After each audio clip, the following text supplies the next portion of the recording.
देव कृपया मार्गदर्शन। वैसे बच्चा, ये तो कर्म के अनुसार निश्चित है, इसे भगवान ने नहीं बोला।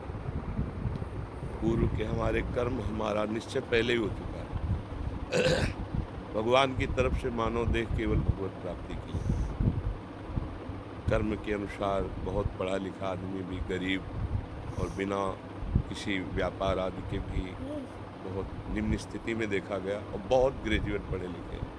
उसने कर्म तो बहुत बढ़िया किया, पढ़ाई एकदम, लेकिन पूर्व का उसका कर्म बिगड़ा हुआ तो उसको कोई उन्नति का चांस नहीं दे रहा है। और ऐसे भी देखे गए कि कोई ग्रेजुएट नहीं है, ना रूप के हैं, ना रंग के हैं, ना ढंग के हैं, और वीआईपी व्यवस्थाएं हैं, सैकड़ों नौकर चाकर सब उसको बेच आवे बाजार में।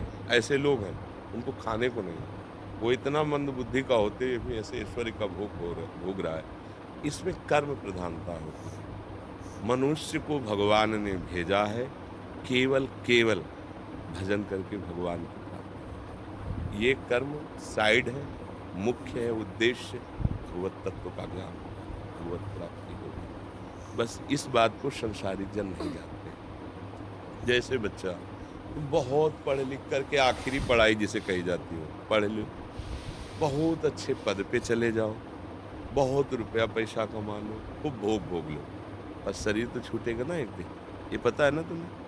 शरीर छूटेगा ना।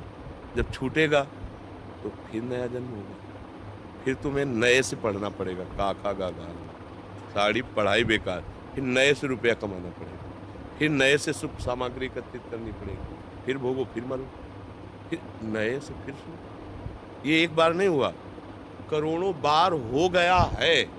अभी पहली बार थोड़ी आप आए हो, करोड़ों बार आ जाए। अब की बार हमको ऐसा पढ़ाई पढ़नी है कि जहां से रुके वहीं से शुरू हो। वो है भजन।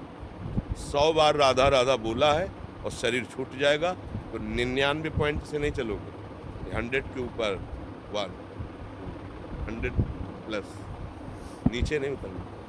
अगर आपको थोड़ा ज्ञान हुआ है तो मरने के बाद जब दूसरा जन्म होगा उसी ज्ञान से, तभी देखा जाता बालक होते हुए बड़ी बड़ी भागवतिक बुद्धि, उसका पूरा खजाना जमा है।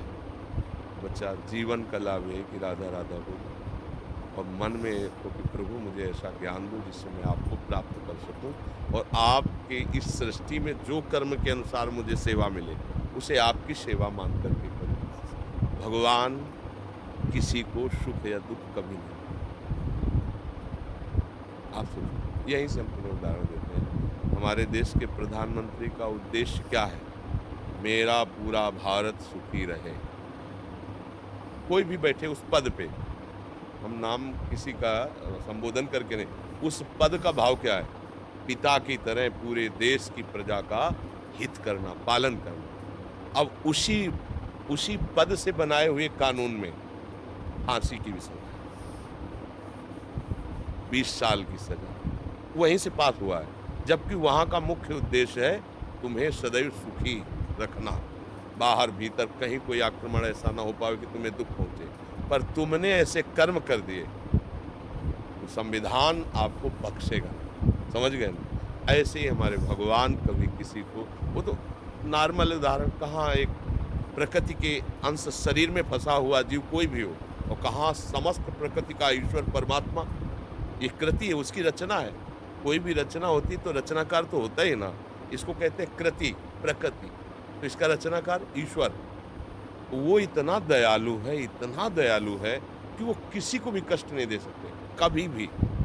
अब हम ऐसे कर्म कर बैठते हैं कि संविधान लागू हो जाता है। जैसे भारत का कानून संविधान है, आप अभी कुछ गलत कार्य करो तो आपको दंड मिलेगा। अगर आप 18 के नीचे हो तो दूसरा हिसाब है, ऊपर हो तो उसका दूसरा हिसाब किताब है। तो यद्यपि हमारे देश का राजा नहीं चाहता कि आपको कष्ट मिले, पर आपने कर्म ऐसे कर लिए कि अब आपको भोगना पड़ेगा। मतलब वही आपके सपोर्ट में खड़ा है और वही आपके पतन में सिद्धांत